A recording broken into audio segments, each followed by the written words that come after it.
What's going on? What's going on, film fam? Welcome to another episode of Let the Film Speak. I am one of your hosts, Chop. Here with my main man, Willie Jack. Willie Jack, how you feeling, my dog? Hey, feeling good, feeling great, man. This is Wednesday, man. I'm here to talk ball, man. So you know it's a good day for your boy, man. Come on. For sure. And you know we're gonna do that, man. We're gonna talk ball. We got a great show for y'all today, man. We doing overs and unders, man. The wins are out, man. They're out on Sportsbook. Of course, we're gonna use those over and unders, and we're gonna talk to y'all about whether these teams gonna go over or under. But before we do that, we got the projected winning totals. I don't know if you said that part. I don't know if I heard that. I thought you was talking, but I didn't hear if you said like over or under projected win total. Wow, I'm not ready to go. You right, Willie Jack. Over or under the projected win total, man. So me and Willie Jack, we're gonna give y'all those predictions for y'all, man. We're gonna break that down each and every game. I appreciate you, Willie Jack. You know what I'm saying, for clarifying it up for him. You know what I'm saying? I know they need to hear that, but hey, that's what we're gonna do today. But before we jump into any of that, we got them house rules, man. Gotta go through those house rules. First and foremost, that's like, that's share, that's subscribe. You know what I'm saying? Become the newest member of the Film Fam. You know, we truly appreciate each and every one of y'all for checking us out, for chatting with us, you know what I'm saying, commenting, you comment, we comment back, you know what I'm saying? Hey, we appreciate it. We love it, man. Become the newest member of the Film Fam. Also, don't forget to hit that notification bell. How else are you going to find out what me and Willie Jack got cooking up? You know what I'm saying? What we got going on in the kitchen, what we serving for the day or the next day or the next Wednesday, if I want to be more specific. So, man, definitely like, share, subscribe, hit the notification bell, and I guarantee we will not let you down, all right? Now, Willie Jack, before we jump into the show today, we always got to jump into some news, man. And this one, some news that I'm pretty sure neither one of us or anybody else, for that matter, wanted to hear, man. It was a sad day, for the NFL from last Thursday, the day after we did the show on the 18th. We lost a great one, man. We lost Jim Brown, man. He passed at the age of 87, so last Thursday. And of course, man, we know he's an NFL legend, and just to read off some of his stuff, man, accolades and some of the things that he did. And, go through them for sure. For sure, man. We talking about a 9-time Pro Bowler, man, 8-time All-Pro, 3-time MVP of the league, a Super Bowl champ, a member of the All 1960s team, and the NFL 100 all-time team. Of course, he's a Hall of Famer, and to many people, the greatest running back to ever have played this game, man. So, man, he definitely left his impact on this game. But it wasn't just that, This is a human, man. He was more than football. He wasn't, a football player. That didn't define him. He was more than that. You know what I'm saying? He was, also an actor. Okay, a lot of y'all probably seen him in a few different movies. You know what I mean? An activist in his community. Heavily involved, man. A lot of stories out there, man, for sure. Please go look those stories up, man. A lot of stories that tell you all the things that he used to do for his community, used to do for, other guys or younger guys coming up in the league, man. He's just done so much. And man, of course, awesome husband, father, grandfather, man, and just a great overall and all-around person, man. We lost a good one, man, for sure. Willie Jack, I know you probably got some things you want to add to that too. Oh yeah, for sure, man. Man, even going back, man, I want us to slow down for just a second and go back and go back over some of his NFL accomplishments. He played for 9 years in the league, right? Right. He set the career rushing mark for over 12,000 yards. Right. That record was not broken until Emmitt Smith broke it in 03, when he was hanging on running with the Cardinals so he can hit it. You know what I'm saying? And I mean, respectfully, you know what I'm saying? Record is what it is. You know what I'm saying? So Emmitt breaks that record almost 40 years later, with the Cardinals, well past the prime of his career. He walked away in the prime of his career. That 12,000 yard mark could easily be 15,000 yards. Now, mind you, he also averaged roughly 5.5 yards a carry. Chop just told y'all that he was All-Pro for 8 years. Or I'm not even sure when they started doing the All-Pro. Or he was Pro Bowl for 8 years. I'm not sure. It was eight or nine. That's still, No. Well, I think it was All-Pro for 8. Yeah, All-Pro for 8. I'm just saying 8 of 9 years. Yeah. And then he also, in those 8 years, he also led the league in rushing. So he was the rushing leader each of those 8 years. Crazy. The only year that he wasn't the first team All-Pro running back and that he didn't lead the league in rushing was his rookie year. So his rookie year, he didn't win the MVP or lead the league in rushing. And then for the next 8 straight, he was the guy. Right. Like, we can't quantify how dominant that is. Now, here's another thing as well. 12,000 yards, all those accolades, over 100 touchdowns. I think he was one of the first guys to have over 100 career touchdowns, like him and Don Hudson from the Packers. Before that mark was broken like 30 or 40 years later as well. But, bro, for the first half of his career, they only had 12 games in the season. So he ran for 12,000 yards at over 5 yards a pop.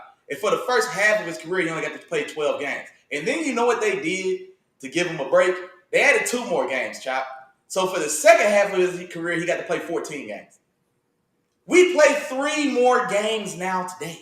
You know what I'm saying? We're from 16 to now we're at 17. And so that same career, at even just the standard 16 games a season, those numbers are bananas. You know what I'm saying? He left the game at the age of 30. You know what I'm saying? Now, we know what the number 30 means with running backs today. And I'm not going to say it was – I'm not going to lie, man. It feels like running backs back in the day, man, they was almost like quarterbacks. Like Riggins and them boys, man, it feels like they was around for forever.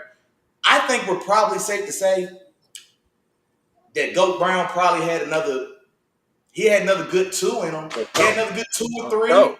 Is it unreasonable to say he had another 2 or 3? No, I don't think so. You know what I'm saying? Like, those numbers could be so otherworldly. Running backs are not even expected to be running, top speed after 5 years now. After 5 years, it's like after your rookie contract, man, they start questioning whether or not you deserve a second contract, man. Don't matter who you are. Man. Saquon is getting franchised right now. Not for other reasons, you know what I'm saying, injury and etc. But just the point of it is, you know what I'm saying?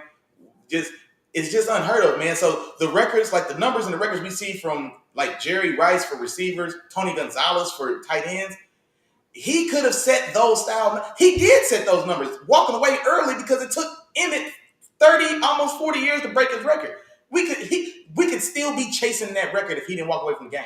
You know what I'm saying? So we just gotta like put that in respect, man. Like just how dominant he was. Now it was a different time, a different style of ball. You know what I mean? All of that. And so I don't want to. He was the Wilt Chamberlain of the NFL. You know what I'm saying? He was just too big, too strong, too fast for everybody else. You know what I'm saying? But don't make me feel different about Wilt scoring 100 points. Don't make me feel different about Wilt averaging 50 points and 25 rebounds for a season. I don't hold neither one of them against Wilt because he had to show up and play ball with he had to show up and put it on the field anyway. So I'm not going to hold none of that against Jim. Jim went out there and did what he had to do. And so, man, tremendous legend to the game, man. He's one of those guys where players and athleticism and the speed and pace of the game, etc., those things have passed, I guess, his time by. But he's still a guy that you look at. When you talk about the greatest players of all time, I think there's a specific group of players even eligible for that conversation. Yeah. So it's above just pure talent. Like, Muhammad Ali wasn't the most dominant heavyweight we've ever seen, but he's the greatest. Yeah. You know what I'm saying? Like, that's how it goes. You know what I'm saying? And so he's one of those type of figures. You talk about the greatest player, position be damned. You're talking about the greatest player to play NFL professional football. He's in that conversation. I think Jerry Rice is in that conversation. We got to put Tom Brady in there now as well. And probably, honestly, Lawrence Taylor. Yeah. Those guys. I don't know who, if we had to pick one player, I don't know who else has a real legitimate, because they did, like, they've got all the stats, they got all the game-changing just things about that. Like, they changed the game, they impacted the culture, they were winners, they were dominant for a while. Like, all those boxes, everybody can't check all of those boxes. Those 4 guys can. And help me out if I'm missing one, bro, but I'm thinking, like, I don't know who else. Probably just like your Ronnie Lott or your Prime. But I'll put like this, Willie Jack. I was gonna say that upper room, that room, the number of rooms. Oh, that room. Oh, Brian talking about that upper room. Oh yeah. Those guys are all in that upper room. Yeah, it's 3. It's 3. Yeah, it's three other guys sitting at Jim Brown table because he would have been the first one at that table. You know what I'm saying? And then he welcomed in. You know what I'm saying? LT. He welcomed in Jerry. He welcomed in Tom when Tom just got there. You know what I'm saying? So he set that table, bro. Yeah, it's a select group in that upper room like that, man. And he's definitely that guy, man. So definitely want to pay him his respect. And then, man, I know we on the spot. And I know I've ranked him before. Where do you hold Jim Brown, man, as far as your all-time running backs? Is he in your top 3 or is he top 5 or where'd you have? He was for sure top 3. My top 3 was him, Barry, and Walter. That was my top 3. He may have been number 1 because of just how dominant he was. You know what I'm saying? Yeah. And I think he was one of the few backs that played back in the day like that, that could have played in today's game. You know what I'm saying? And still been good. You know, so I felt like, I don't know, man. I have to go back and look at my list because whatever my list had, that's where I stood. But I think I might have had Jim as my number 1, man. Okay. All the dominance and stuff like that. If not him, it would have been probably Barry. So one of them was 1, one of them is 2. You know what I'm saying? On my list. Okay. And you know what? And Jim for me was like number 1 for forever. You know what I'm saying? And then I think I had moved him down the list to give room because we've had some truly great special backs. You know what I'm saying? And like modern game and things. But I want to say I think he was still in my top 5 because I think I did make room for because of course I think I made room for I think I might have had LT creep around my top 5. I might have had Jim Brown, Barry, Walter, man, probably Lawrence Taylor, and honestly for me personally, man, if I got to get one back the ball to just take this ball and run where you want to, man, I'm giving my ball to Adrian Peterson, man. I knew that. Hey, you already know, man. I'm telling you, man. But yeah, man. But like I said, man, say all that to say, man. Of course, saddened for his family, but at the same time, man, he lived a wonderful. And I'm speaking third person, of course. Of course. It appears he lived a wonderfully full life. Man, I didn't even talk about it, all his community work. He was a huge activist. His activist work, man, way deeper than even his acting, but he was a huge activist. He was very involved with, good brother Malcolm X. He was very involved with, Honorable Muhammad Ali. You know what I mean? He was very heavy in the Blood and Crip War in the 80s, like in the gang violence movement. And so, like, working with Minister Farrakhan and the Nation of Islam and other people to like really like help put the official Blood and Crip troops that had happened like in the 90s, or, you know what I'm saying? So he was very instrumental in a lot of that stuff, man. And so, man, just an all around just man's man. You know what I'm saying? We didn't even talk about, bro. This was a guy. He was an All-American lacrosse player, an All-American basketball player. You know what I mean? Like they're just weird game, man. Yeah, his lacrosse stats are nuts as well. You know what I mean? Like if you know lacrosse, or if you look, man, he could have been the greatest lacrosse player to ever play the game, to ever walk the earth. You know what I mean? If lacrosse was a big enough commercial sport, then maybe he would have chosen lacrosse. You know what I'm saying? Like he could have dominated any number of sports. And like I said, man, lucky for us, man, football was the one he chose. Man, we got him for 9 excellent years, and then we got another. Man, he stopped playing in the '60s, and it was an icon in sports and in the world for the next 60 years after that. And so, man, he left a mark on the world, man, for sure. Absolutely. So respect to him and his family, man, and definitely sending our condolences their way for sure. All right, Willie Jack, but we got some more news, man. So let's keep it pushing. We had a couple rule changes, man. Some rule changes that stirred the pot a little bit, man. This first one I'm gonna touch on is the one I think stirred the pot, a little bit more than the other. And it was the rule where the NFL owners passed a rule that allows players to fair catch on kick return that will automatically place them at their own 25-yard line. The kick has to be caught inside of the 25-yard line, and of course, inside the 25-yard line or in the end zone. But in the end zone, of course, we already knew they got to the 25. But inside the 25-yard line for this to be in effect, and this is a 1-year rule only. And I imagine this is going to be something that's going to be reviewed after this year, similar to the challenge rule on pass interference calls. We see how that panned out. So this rule is going to be reviewed, but ultimately this rule was put into place for safety reasons, of course. So Willie Jack, what's your thoughts on this one, man? I want to hear your thoughts, on this rule change and this flag football league. I mean NFL. My fault. No, hey, exactly right, man. You took the words out of Andy Reid mouth, because Andy Reid, I saw a quote posted with Andy Reid. He said the same thing. Like, man, we going too far, man. It's one thing for player safety, but it's another thing, like I said, to try to turn this into flag football. But honestly, I don't like it, man. And if you fair catch in the end zone, okay, that's cool. We want to go to the 25 now. Like, the 25 is the new 20. Like, okay, I don't know why the offense needs that extra 5 yards, but okay, whatever. Now I can fair catch on like the 8-yard line, and now we're punishing special teams. Yeah. Because the goal of a special teams unit is we want a high hang time kick that lands somewhere inside the 5. You know what I'm saying? Like, to cross the corner, and be like, in one of those corners or something like that. But even on these kickoffs, we want like a good hang time kickoff so that the kick team can get down. So like their work, like that's the goal of them, is to force you to return, and then for them to get the opportunity to stop you inside of the given yardage. So we want to stop you. We want you to start on the 18 instead of the 20. That's a win for special teams. Or even now, we want you to start on the 23 instead of 25.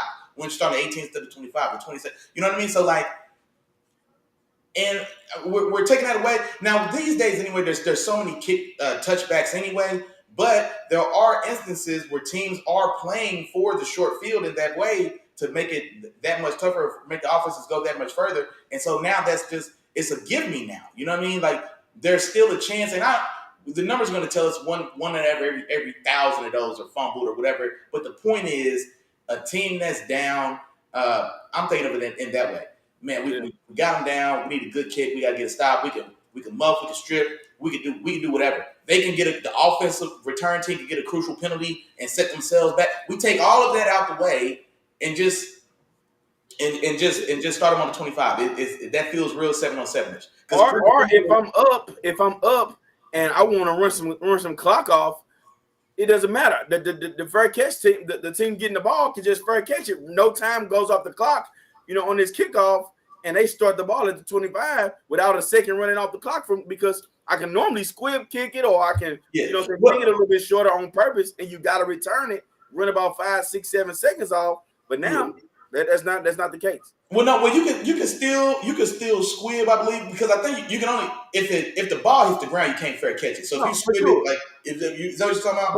Are you talking about pooch kicking? You talking about pooch kicking? No, I'm talking about squib too, because how often does a squib go inside the 25? Unless unless you well, I don't know, because they're kicking from like the 40 now. You know what I'm saying? So with that rule change, it's like it's been so many rule changes for kickoff, and it's like how many? What else can you do? But I ain't mean to cut you off. Go ahead. No, you good. But no, I'm not a fan, man. Like I don't really see the kickoffs are already so much more safer than the time of even when we were in college. Like I think they were doing away with the wedge style blocking even when we was in college. Like they were limiting how many people you could just make a wall with. You couldn't just have 4 big ass dudes locked in arms, literally running down the field, tanking dude. You know what I'm saying? So they had already got rid of that, which needed to be get rid of. I can tell you that. I'm not mad at that. So some of that I can get. But this one is like, okay, now we overdoing it. Just start the game on the 25. Like that's what it's getting to. Just start the game on the 25. It makes no coin toss. Do you want the ball first on the 25, or do you want to wait the second half to decide? And then offense comes out on 25. Now let y'all just go. Like what are we doing? You know what they do that? You ready to do that, Willie Jack? What's that? In our flag football league. Exactly. We're gonna start at the 25. You know what I'm saying? That's the way they do that. But here's my other point too, Willie Jack, in this, and I'm not a fan of this rule either. There's probably if you pull the statistics, I don't know the statistics on this. I didn't pull it, but if you pull the statistics, it probably says more people probably get injured on kickoff or whatever the case may be on a play-by-play basis than other plays. But and this is not a shot at anybody. This is not me being insensitive. But on a regular or routine NFL tackle, we watch a guy almost lose his life on the field on a regular play. And you want to go as far as saying, all right, man, we don't. I know this is football. The game played with equipment. The game created to be as violent as it is. You know what I'm saying? We understand there's a lot of stuff that comes with it. But as football players, that's a part of what we love. I don't know about you, Willie Jack. I know that's a part of what I love playing the game. You know what I'm saying? It has its physicalities to it, and that's just the name of it. You know, that's a part of taking the will away from the other team. Is being able to establish dominance in certain parts of their game, and not being able to do that is another part that kind of takes away from, all right, who's the tougher team. If it's a flag football game and I know you ain't gonna hit me, what I got to worry about? If the reason why a lot of defensive players say, man, these wide receivers eating because they ain't got to worry about coming across the middle no more, and they don't have to worry about coming across the middle. You know why? Because if they get hit a certain way, it's a penalty. You know what I'm saying? So it's like, they can't do nothing. So yeah, I'm coming across the middle, I'm catching her, I'm gonna do everything. The whole field is mine. You know, so it's a lot of things, you know, in returns to this, but I'm not a fan of this one.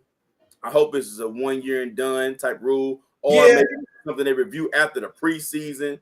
You know what I'm saying? After they see how some of these games go, because honestly, I don't necessarily see many teams returning now. I don't know how many more returns you're gonna see. It's marked to go through the whole season, and then they'll review it. So I think they already said that. So I don't think it's just going to be the preseason, but it's definitely going to go through all year. But hopefully, like we saw with the pass interference review, that it just gets pulled or whatever the case. But there's other things like we probably stuck on that a little long, but I think it was one of those other leagues, man. I don't know if it's XFL or one of them other leagues that it started, but what they did on kickoffs where there was like no running starts. So in our kickoff, you know what I mean? Like once the kicker drops his hand, guys can get like a little running start. Not anymore. They can't do that. They took that away as well. But it's still a slightly run start because after the ball is kicked. I think in the the XFL, the ball, they can't go into the ball as catch. That's what I'm going to say, yeah. They don't start where the kicker starts at either, though. They've started a little bit closer to where the returner is, and once he catches the ball, they can go. Okay, yeah, I was gonna say, yeah, I knew it was something like that, and so honestly, I thought honestly it would be. There was talks about changing the kickoffs. I thought it would go more that way. You know what I mean? Because it's all about just like slowing down as much momentum for like 250-pound men. You know what I mean? Who work up 60 yards of momentum before they smack it to each other. So like all about cutting down that momentum. So I thought maybe it'd be something along those lines. But yeah, man, just the fair catch. Just to give me a catch to start at 25, man. I just don't like. I just don't feel right. Maybe we the old man just talk about back in our day, man. Maybe that's what we turned into. But I just can't. I don't like having it out. Hey, man, this football. This is football. Yeah. You know what I'm saying? I don't hear a lot about. You know what? Never mind. I ain't want to stick on it. Let's keep on moving.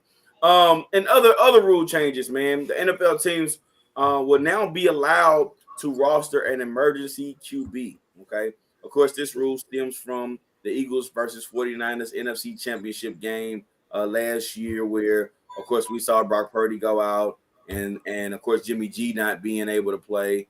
And they having to go with the guy who hasn't played quarterback. They were stuck in a bad situation, you know. So this will be a third inactive QB. They can only play if the first string and second string quarterbacks cannot go. Okay.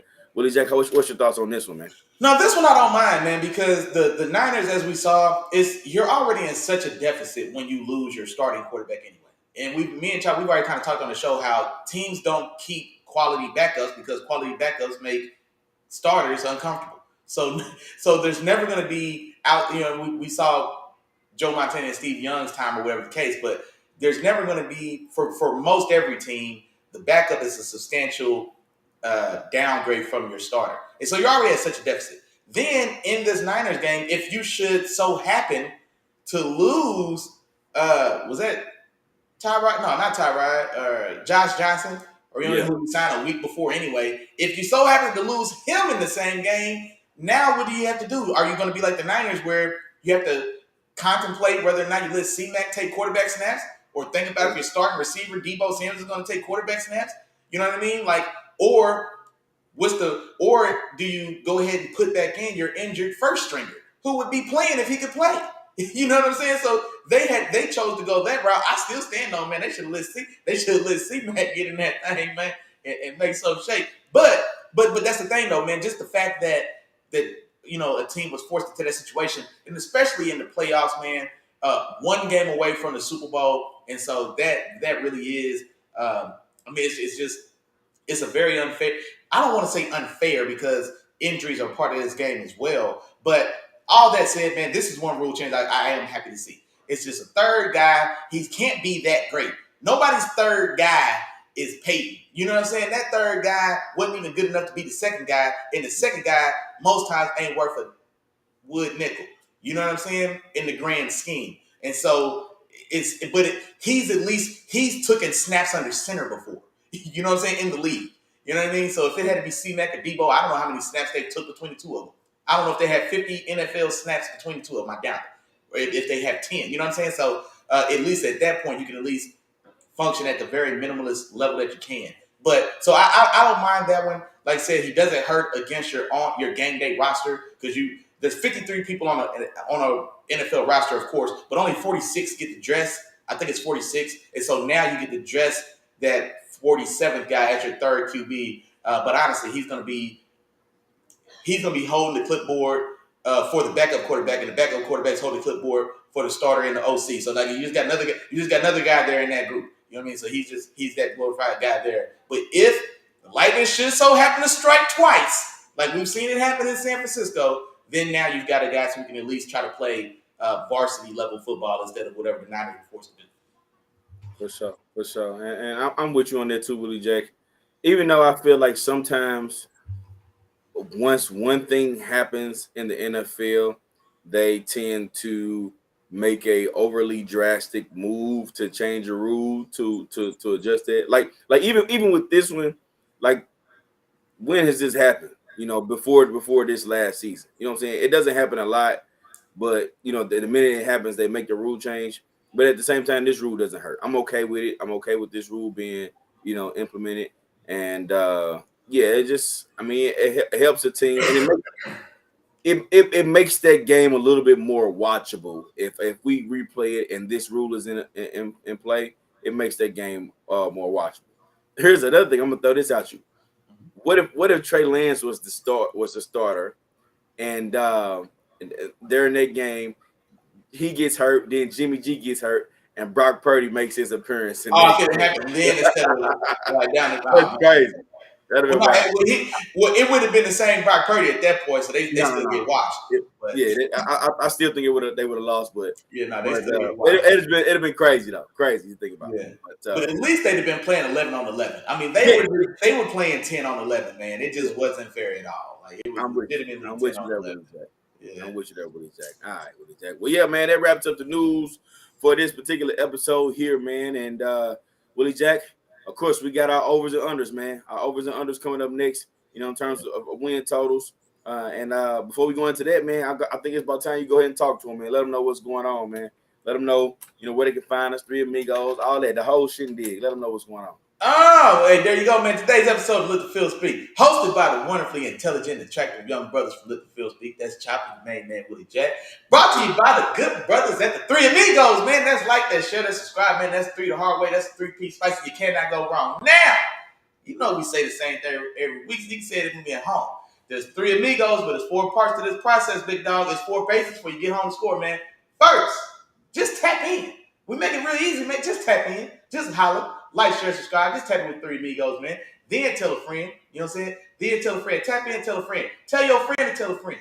You know what I'm saying? Because ain't no fun if everybody don't get none. And last but not least, tell your friend to bring one more because we need 4, man. Come in here and kick it with your dogs. Let the Field Speak, man. Wednesdays at 7 o'clock, we're going to watch because we ain't got nowhere else to be but in here doing what we do, man. Now, back to the regularly scheduled program. Come on with it. All right, Willie Jack. Well, let's go ahead and jump into it, man. And we're going to do the NFC today, of course. Next week, tune in to us. We got the AFC coming right back to back, you know, all right? But we're going to stick to the NFC today. And let's go ahead and start off, man, in the NFC East, Willie Jack. The NFC East, man, the division that held the NFC champions of last year, man. And why not start off with them, man? Let's start off with the NFC champions of last year, the Eagles. The Eagles right now is sitting at 10.5 games. You taking the over or the under on that, Willie Jack? No, gotcha. And also, we should say, because when me and Chop was going to pull these overs and unders, the numbers, there's several different platforms. They're all pretty similar. The ones we went with were the Caesars Sportsbooks version, right? Yeah. And so just in case somebody else is, you know what I'm saying? Because some folks might got their mama's rent money might be on the line for some of these folks. Now I want to make sure you got all the information. Now your defending NFC champion, NFC champion, not even just the East, NFC champion Eagles set at 10.5 according to the good folks over at Caesar Sportsbook. I ain't gonna say their name no more. They ain't sending no check. Matter of fact, y'all know who we got that from. Yeah. Oh, get yourself together. That's the last one of them. Okay. Them boys over there, they said they had 10.5. And man, I'm going over, man. I'm going over. I know we do like a more detailed kind of like predictive who's going to win divisions, and we get kind of into that. But doing this, I took a peek at the schedules, and honestly, man, I feel good about the over here, and so I imagine they probably finish somewhere. I feel good about them being closer to 12 than this. I guess if it's going to be 10 or 11. So I feel pretty good about them getting closer to 12. 10.5, let's say that leaves room for 6 losses. And so it's either asking for 6 or 7 losses. I don't know how many teams. I don't know if there's 6, 7 teams that can beat this Eagles team. You know what I mean? So all like I said, all hands on deck, all guns blazing. They had some injuries last year, etc. They had a terrible officiating job done in Washington. They gave them their actual first loss. But outside of that, 2 losses when the main man was off the field. And other than that, they ran through everybody they saw. So I feel good on this one, man. We're going with that over. Go ahead and make a little money. Do yourself a favor. Gotcha. And I'm banging it over too, Willie Jack. And I honestly felt like it was slightly disrespectful because it was like 10 games, man. Yeah, I think this team going to lose 7. Don't get me wrong. I understand they lost some things. You know what I'm saying? Lost offensive and defensive coordinators. They lost a couple pieces. But what they gained back, made me feel like, hey, they sitting right in the position. And the main thing they had this team going. So I was banging it over. And I felt like you, Willie Jack. I said comfortably 12 wins. Now, don't get me wrong. Everybody's going to know their formula, know what they do, know what they bring to the table. But I don't think I don't think nobody gonna be able to stop it. And also, I peeked at their schedule too, Willie Jack, and I feel like their first 5 games all wins. Those are they come out. Their first 5 games they can come out hot, get them going, get them in good rhythm. You know what I'm saying? 5 games off the bat, hey man, it's gonna be tough to beat them boys. So yeah, I'm banging it over with you, Willie Jack. Banging it over with you. Let's move on to the next team in this division, man. Let's go Dallas. You know what I'm saying? The team that was right behind this Eagle teams in the division actually had a chance to win this division last year, but the Eagles were too dominant, and Dak wasn't consistent enough, down the stretch, to get them there. But hey, all in all, the team still was a very good team last year, man. They won 12 games, you know what I'm saying? So this year I feel like I'm going over. They're sitting at their line is sitting at 9.5. I'm gonna bang the over for them as well. And I got them sitting right under maybe 10, 11 games. You know what I'm saying? That's where I can see them going. Yes, I think it's going to be on the back of Dak. But even with Dak having the worst season that he's ever had, in my opinion, when I looked at, just overall numbers and everything, I feel like the team showed that they can still carry him. And I think their defense got better. You know what I mean?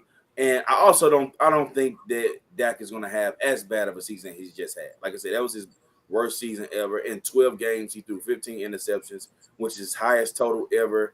And it was a lot of other seasons he played full season. So I feel like they're going to be fine. Dak is not going to be as bad. And I'm going over with them as well. No, same as you, man. Like 9.5. I still feel pretty good about. I feel good about them being a double-digit win team as well. So I also hit the over on that one. And 9.5 still gives me room for the Cowboys. Like they're gonna lose 2 games that they absolutely should have won. They're gonna lose another game after that they lose because of some style of like coaching blunder or just on-field error. You know what I mean? And so they're gonna give me some of those, but there's not gonna be 7 of those. You know what I mean? So I do think, in peeking at their schedule as well, a couple of interesting ways.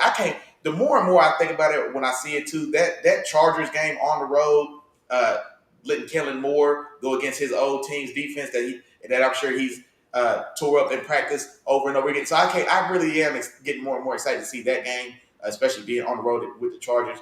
But like I said, all told, man, it's asking a lot to say this Cowboys team is going to lose 8 games. Like I said, I love the addition of Stephon Gilmore for sure. And the rest of that division, like I said, I mean, outside of the Eagles, Washington and the Giants for the rivalry, I mean, they'll play each other close, but talent for talent, the Eagles and the Cowboys, I think, sit comfortably ahead of those other two, just for me. And so, like I said, man, expecting that Cowboys team to give me 8 losses, man. I can't go that far, so I'll go and give the over as well.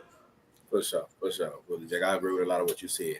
Moving on, man. Moving on to the $40 million a year QB over in New York, man. The Giants. Get paid, young man. Get paid. Get paid, man. Get paid. The Giants are sitting at 8.5 games.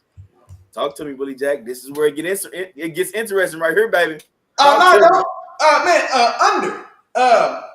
Under down arrow, less than, and so yeah, but essentially this line is whether or not they're gonna finish better than 500. And honestly, of course, I'm not as high on the Giants as my dog Chop, but I think they land right there at the line. I think they are an 8-9 team. An 8-9 team that falls just short of that 8.5 mark set by the good folks out in Vegas. And so I'm taking the under there. And then even more than that, I looked at all of these as I'm betting my money. I'm not betting mama's rent money on Daniel $40 million Jones to get me over the hump for 9 wins. You crack, man? Hell no. No. And so I'm definitely taking the under on that one. But when I went through the wins and losses, though, I had them right there in that 8-win mark. And so it wouldn't be it wouldn't blow my mind if they find a way to ride, steal, or kill and get one more. We've seen it happen last year, so I wouldn't be overly surprised if they did finish round 9. I don't see them getting a double-digit 10 as well. I think 9 caps them as good as it's going to get. But for my money, man, I feel safer putting my money on 8. Yeah. So I'm going 7 games with them, man. I'm going under as well. Okay, and here's my reasoning. The first half of the season, of course, like my dog Willie Jack told you, man, I was a fan of what they had going on. I was really liking what Brian Daboll brought to the table. We saw a healthy Saquon, who, you know what I'm saying, is the best in the business when healthy. You know what I mean? So we saw a healthy Saquon, man. We saw a team that they played their style of game. They played their style, which was keep a game close, and we're gonna come away with these W's at the end of the day. Okay, but in the second half of those season, in the season, I started to see a little bit more from this team in terms of like the flaws and the things that they weren't doing as well, and the things that I feel like they could have improved on. And I that is where I started to feel like, okay, they not as good. They are a team that they got by. You know what I mean? They got by with those fuckers. What you said is you started to realize, you know what? Willie might have been right. you might have been, Willie Jack. You might have been. And here was the thing that and we talked about this too. We talked about who they giving the ball to, who they focusing on, all those different things. Okay, I had my feelings on that. That's one part of it. But I don't feel like, especially in this division, I think it's going to be tougher than people think, honestly. But I don't think Daniel Jones is it. And then the main guy that you have on offense, your guy, you know, they won those a couple overtime games. He got in the end zone for you. He's not signed yet. You know what I'm saying? So what's going to happen? What are you going to do with him? Is he going to sign? Is he going to show up to play? You know, or what's going to happen with that? Because in my opinion, if you want to sniff 8 wins, you're going to need him. He's going to need to be the back in the backfield, you know what I'm saying, doing a lot of those different things and being that flexibility piece. So I don't see them getting 8.5. Like I said, I got them 7 max for me. So I'm going to under with the Giants, dog. Gotcha. No, I ain't mad at it at all, man. I'm glad you didn't jump out the window on that one, man. No. I was trying to see what you was gonna do because I know you kept talking about $40 million man. I didn't know if you was gonna come, you know what I'm saying, surprise me with this or not. But hey, I see you didn't. Hey, good for you. You know, hey, Danny Dime, man, if you watching, man, hey, I need to hold something too, man. I'm gonna call you. Hey, I could hold a couple dollars too. But anyway, let's move on to the last team in this division, man. That is the Washington Commanders, man. Right now, their line sits at 6.5. And here we go, Willie Jack. I'm going over. Ooh. Okay? I'm going over for the Commanders. And here's my reason, man. as much slack, and I remember this to the day, as much slack as Eric Bieniemy got for making this move and coming over to Washington, I was one of the people that felt like, man, this is not a bad move. I feel like this was a solid move for him, you know, regardless of what was really going on and regardless of all the outside noise of why he not getting a head coaching job or whatever the case may be. I feel like to give it all that noise, go get you a little bit more paper, but also put yourself in a different position. Put yourself in a position where can't nobody say nothing about anybody above you or calling the plays or who running the ship. Nah, you're going to be running that offense now. On top of that, the other thing was, I think Washington has one of the better teams, you know what I'm saying, outside of the QB position. They have one of the better teams in the NFL, in my opinion. You know what I'm saying? If you look at the NFL, I thought you were going to say in that division, in the NFL. No, one of the better. If you look at it roster for roster, if you go break down this team's roster and go and compare it with a lot of other rosters, you would look at it and say, okay, all right, this team, I will go Washington. All right, what about against this team? I'll go Washington. Even if you're Super Bowl winning Kansas City Chiefs, I'm gonna go ahead and say it. I think the overall roster, like I said, minus the QB position, and we all know what Pat Mahomes means to that team. I think the Washington Commanders have a better roster than them. Offense and defense, you combine everything, man, they sitting pretty over there. You know what I mean? So I think that here's the other point. I'm sorry, and I ain't gonna speak. You are worrying me, dog. Here's the other thing, dog. This ain't the first year they had QB issues.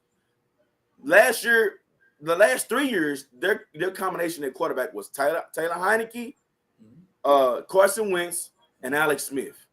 They haven't won less than 7 games the last 3 years. They won 8 last year and 7 the 2 previous years. So that's a good statistic, actually. You know what I'm saying? So even with bad QB play, they've still been winning games, and they've shown that overall their outside guys can help get the job done.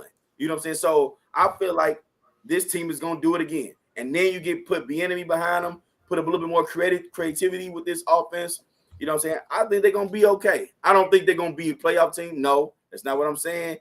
But I think I wouldn't be surprised if this team misses the playoffs again, but maybe get 7 or 8 wins. You know what I'm saying? They just got 8 last year. Like I said, with QBs hurt in and out, they got 8 last year. So that's why I'm going to over on this Washington team. You know what I mean? As bad as people think they are, I don't think they are that bad. So I'm bringing over, dog. Okay, I'm not gonna lie. I had to pull up their schedule real quick to just make sure that I'm not tripping. I took the under. Make sure. Okay, yeah, I took the under on this. But I'm looking. I want to just take a quick peek, man, and yeah, man, to see if I'm missing something. But I do agree. I like a lot of the pieces on that roster. Most of the pieces I like it are defensively, and by defensively I just mean that front four, because the linebacker core is still suspect. The cornerback room has been a little weak as well. Now they've got 2 rookies that they just took in this recent draft, Emmanuel Forbes and Jatavius Bryant, I think, Emmanuel Forbes is going to be one of the starting corners for sure, and then Jatavius Bryant he's like a combo nickel/safety. I imagine he'll play a lot, probably end up starting in that nickel role. But man, I've got questions though, man. That offensive line, I think it's not the worst, but I think it could definitely be improved. They don't have a difference maker in the backfield. Brian Robinson, man, salute to you for your story, man. I know they tried to get you for your, you know what I'm saying, for your ooh-wops, and you know what I'm saying, you shook back and came back and started to take the shot. It got the gunshot to the leg. It came, I don't know, did he miss one game? You know what I'm saying? And so I applied his story. I like who he was, but he was a guy that it took 5 years to get on the field of Alabama. You know what I'm saying? Now, I'm just talking objectively here for the game, not trying to disrespect you. I'm glad that the guy like you made it, but he's not a difference maker. You know what I'm saying? Now, I love Scary Terry on the outside. I missed the boat on Jahan Dotson. My dog Chop told me he was gonna get in and do his thing, and he showed that he's got the goods as well. I don't know what we're gonna get from Sam Howell, man. You know what I mean? And so, like, they have found a way to be scrappy and you know, be a tough or a hard out. But I don't know, man. When I took a peek at their scheduling earlier, especially with Bieniemy coming in now, and honestly, the knock on Bieniemy has been that he hasn't actually called a play, so this is going to be new for him as well. Actually, like calling every play, every game. Not to say that he hasn't had input or whatever. I'll leave that alone. But so it's a little bit a change in a little of the role that he's been doing, and then also implementing that system and with a new young QB as well. So there's a lot of moving parts there, and I left them some growing pains, man, to get it done. So I took the under. But I didn't. That was a good stat you had though, man. They haven't won less than 7 games in the last, would you say, 3-4 seasons, and that's an interesting stat. I didn't come across it. For sure. On to the next division, Willie Jack. And I've decided I'm gonna go ahead and go up north, man. Let's go up north. This is a very interesting division because we had a lot of movement. We got a lot of question marks for teams. So I'm curious to know where you're gonna land on a few of these, man. So first, let's start it off with the team that won this division this past season. I'm gonna go with the Minnesota Vikings, man.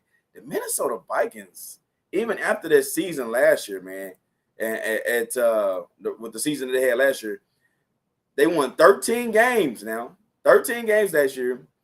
Their line is sitting at 8.5. Yeah. Talk to me, dog. I'm not gonna lie. I was a little surprised to see the line that low. I think like 9.5 would probably felt better. I took the over on this. Now, one of the things I will say is that Minnesota was a team. I think I've talked about on the show as well. I don't think they were a 13-win team. They won 13 games, but they weren't a 13-win team. I think they were a 10-win team that found a way to pull 3 more out. Like I said, we've seen that before, and so we've seen that happen. Where sometimes the ball bounces your way. Sometimes, like I said, you're the hot or it team, and like I said, that's just the way the cookie crumbles for you in that given time. So I do think it was a little of that going on, but I also see a division now that's still pretty wide open. Who's the toughest competition in that division? The Lions. Yep. You know what I mean? And maybe folks are a little too high on the Lions, but then honestly, yeah, the Lions, and I guess we'll get to them, but the Lions have a higher line than they do. And so, which is surprising as well. Now, that defense definitely has a lot of work to be done, especially in the secondary. I like the pick of Jordan Addison to complement, some the best receiver in the game, Justin Jefferson. But like I said, man, the offense that still scores points. Kirk Cousins, man, unless he's playing on Monday night or in the playoffs, he's top 6-ish, 6, 7-ish. You know what I mean? And so I was surprised to see that line a little low. So I'm taking the over on that. Like I said, I do think this is a team that still floats somewhere around 10 wins, 10, 11 wins. Maybe not. I feel good about them being a 10-win team, I would say. And so that one feels like a gimme as well.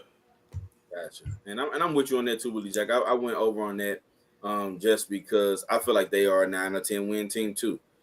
But even with that being said, they lost a lot of their pieces in terms of lost Eric Kendricks. They lost all 4 of their top cornerbacks. Now they brought a few more D-backs over, but on an already bad defense, they lost a lot of key pieces. You know what I mean? Now, like you said, there's an upgrade a wide receiver.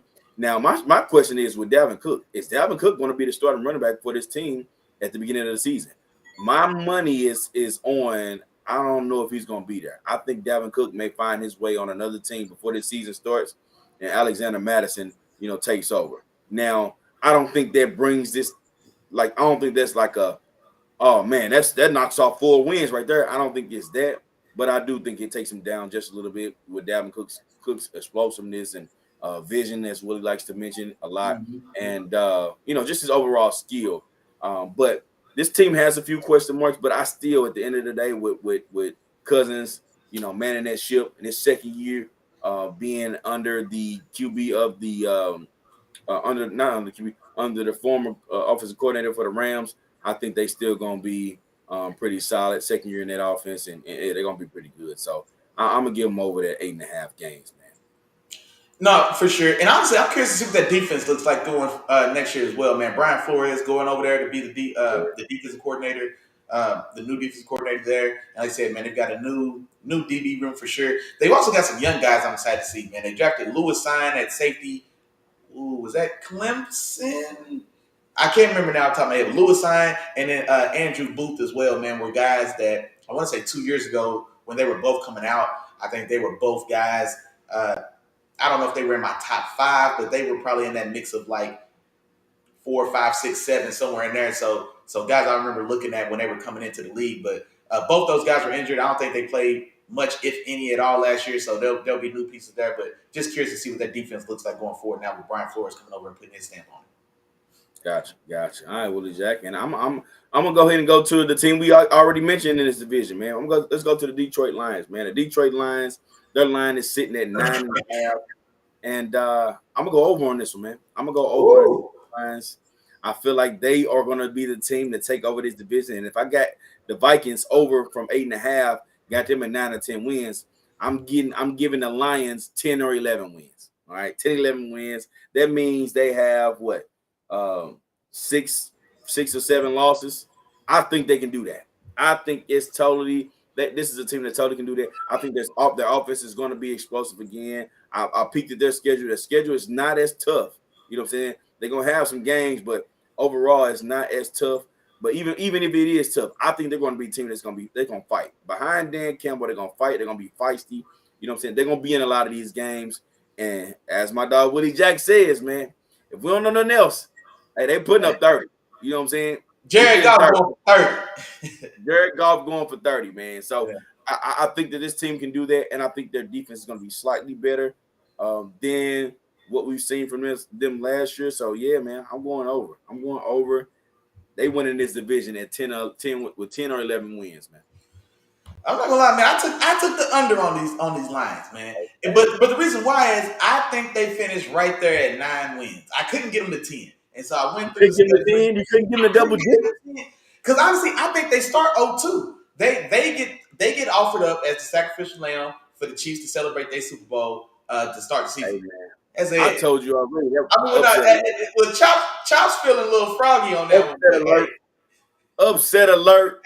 Chop's feeling a little froggy on that one. Baby, first game in the year is upset alert. I'm just talking right now. Man, I'm telling you, if they upset and win that game in Arrowhead as the Chiefs are unveiling their newest Super Bowl band, man, that is a massive win.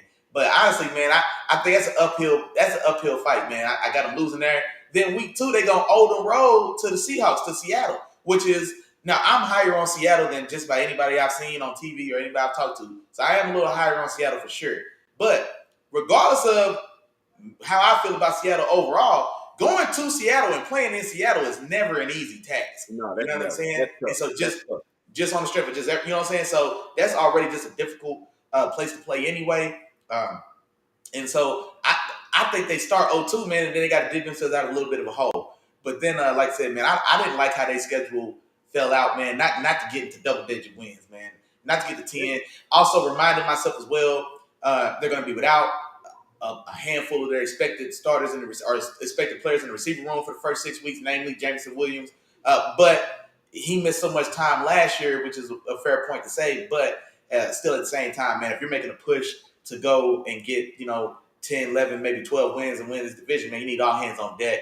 And so, I don't know, man. I couldn't pull the trigger on 10, man. So I had them right there around 9 wins, man. So I had to take the under. I just looked at their first 6 games, and I wouldn't be surprised if they 5-1. I'm just gonna put it out there like that. Dog. Hey, look, I'm gonna read them out to you. Look, the Chiefs on the road.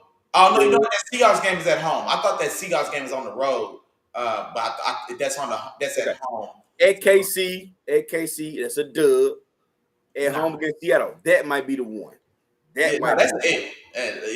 That's at home against Atlanta. Let me get that dub. No, that's a dub. That was their first win. Yeah. Go to Green Bay. Let me get that dub. Come on, rookie Bryce Young. Let me get that dub. Yeah. Baker Mayfield and Tampa Bay. Come on, let me get that dub. Yep. Now these are all fair. I'm with you on these, except the Chiefs, but I'm with you so far. So okay, right there for me, that's 4-2. And honestly, man, I still don't know what to expect from those Packers as well, man. I still don't. I did count that as a win though, but then I don't know, man. I think the back half of that schedule tightens up. The back half of that schedule, man, tightens up a little bit, man. I ran out of 10 or 11. That's what I'm going with. 10 or 11, baby. Come on, Detroit. You might, like I said, you might be right, man. I wouldn't be always. I'm not gonna say that it's impossible that they get to 10, but like I said, man, if I'm betting my mom's red money, man, I'm taking 9. I got you. I feel you with it, Jack. All right, well, let's go on to the next team in this division, man. Let's go to the Green Bay Packers, man. Their line is sitting at 7.5. Talk to me, Willie Jack. What's your thoughts, man? Man, I took the under. I took the under, man. I took the under, and it feels crazy just saying that, man. Just like the Packers gonna lose double-digit games because I took the under, which means 10 losses, which sounds crazy just for the Packers just being who they are, man, blue blood that they are. But I'm gonna stop you just for a second. I'm gonna stop because I'm gonna remind you of something before you keep going, Willie Jack. Come on with it. Might I let y'all know when Jordan Love was coming out in this draft a few years back, he was one of Willie Jack's favorite guys. Now he gets his opportunity to be a starter. Willie Jack, you ain't got my guy winning more than 7 games, dog. No, I'm not. No, Jordan Love was in my top 5 when he came out. He was. Sure. But honestly, how many games did they win last year with A-Rod? 9, I think. I was gonna say, was it 9 or 10? No, it might have been 10.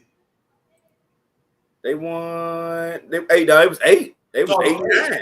Okay, yeah. It was 8-9. Yeah, 8 last year. Now that roster hasn't. You get an extra year of experience with Christian Watson, an extra year of experience with Romeo Doubs for whatever that's worth. You know what I'm saying? Oh man, stop the presses, man. The real one in the building, man. Shout out to our dog, man. That's gang right there, man. Tom in the building, man. Appreciate you, big dog. But yeah, man. So I don't know how much further Jordan Love is going to take that team than Aaron did. You know what I mean? And then so I just don't know what to expect there. I think that offensive lineman is showing his age a little bit as well. I do like a lot of the pieces they have on defense. I don't think necessarily that defense always plays as good as I expect them to with some of the names on there. Rashawn Gary has turned into an animal. Jair Alexander when Jair Alexander is on, man, it's hard to say he's not a top 2 corner. In some weeks, it's hard not to say he's top 2 and he may not be 2.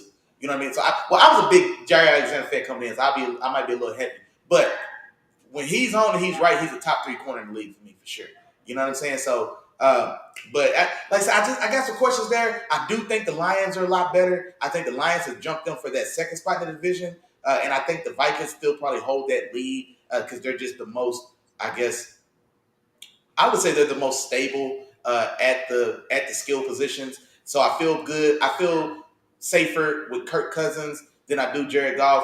Now, I fool with Jared Goff, but Jared Goff just gave me like 2 solid years. Kirk Cousins has been Kirk Cousins for 8 years. I know exactly what I'm going to get. You know what I'm saying? Like, now that Jared Goff is coming off his first season averaging 30 in a while, I don't know when he's going to come back to. I still got to – he's got to show it to me again, especially with everything they're going through on the offensive side of the ball. Rookie running back, you've lost your round 1 receiver for the first 6 weeks. There's still a lot of pieces and things moving around over there. But like I said, man, I just don't know how much further with that essentially the same roster. I don't know how much further Jordan Love is going to get than Aaron Rodgers did. So I took the under.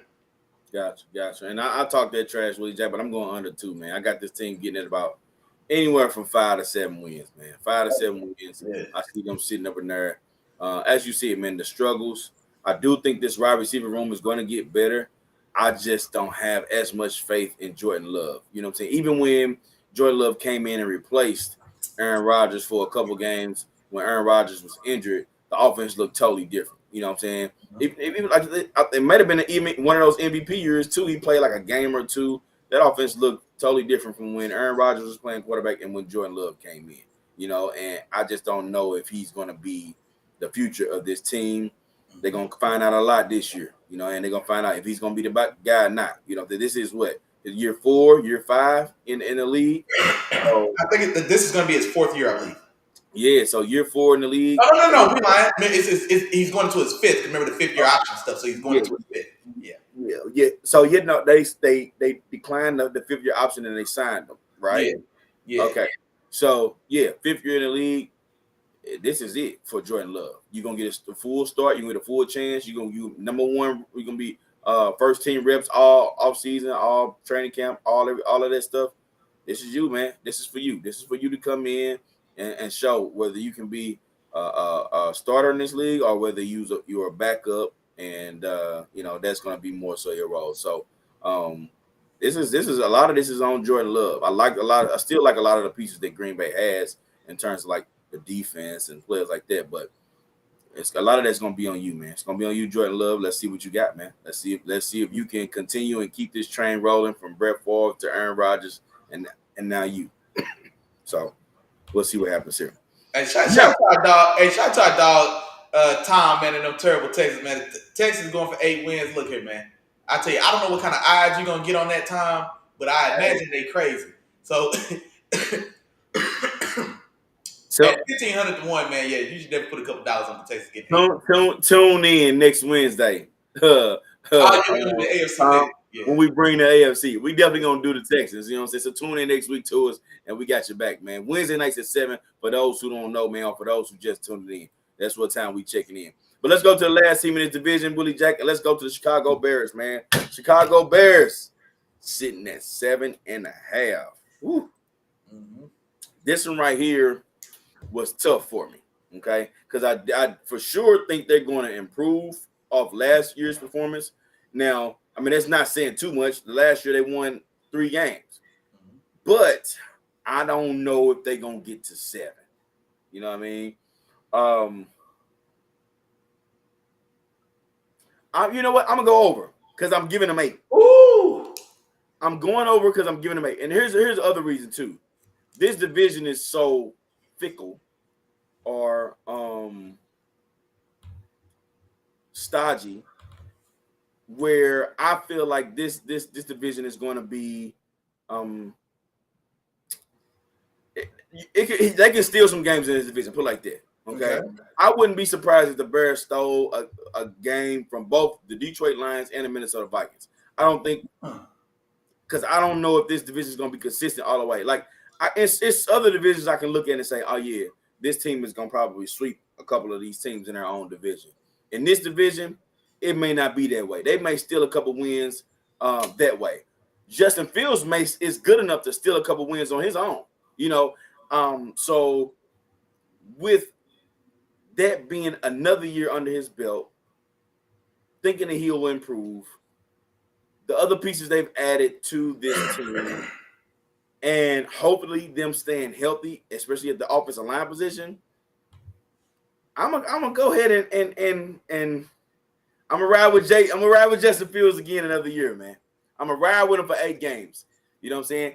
I want to see Justin Fields come out, be that playmaker that he can be, get 8 games, and yeah, man. I'm going. That's where I'm going. Okay. I'm going about.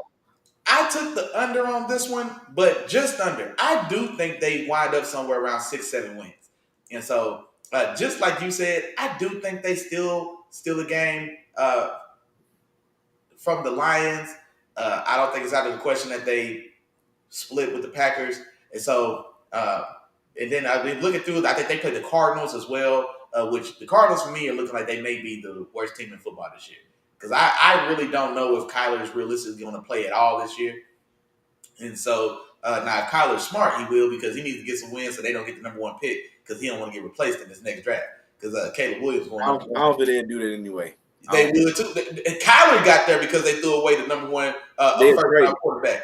They'll trade that for their first pick. I think they'll trade Kyler. They'll draft Caleb Williams and trade Kyler.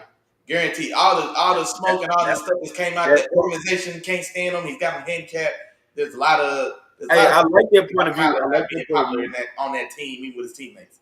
I like that point of view. That's a good discussion. That's something to think about. I don't think they'll do it though. I don't think they'll do it. All right. But go ahead, finish though. But like I said, so I do think they'll be improved. I really like the move to get DJ Moore over there. I really do, and I really think it does. I think it does a lot for that receiver room, man. Like Darnell Mooney is shown to be a guy that's he's a work the chains type of guy. DJ Moore, he gives you some type of threat at the second and the third levels. Chase Claypool is still to this point in his career pretty hit or miss, but he threatens splash plays, and so you still got him. I think Roschon Johnson, man, I expect him to be the starter. I don't know if he's going to start week 1, the backup running back from Texas that backed up Bijan Robinson. I don't know if he's going to start week 1, but I don't know how deep into the season they get before he's the lead back on that team. I love the draft pick of Darnell Wright. I think that offensive line is really going to be able to maul some guys. They got Darnell Wright. Y'all know how I feel about Darnell Wright. Come on, man. You got Tevin Jenkins. I don't know if y'all remember how I felt about Tevin Jenkins, but come on, man. So they brought over Nate Davis to play guard from the Titans.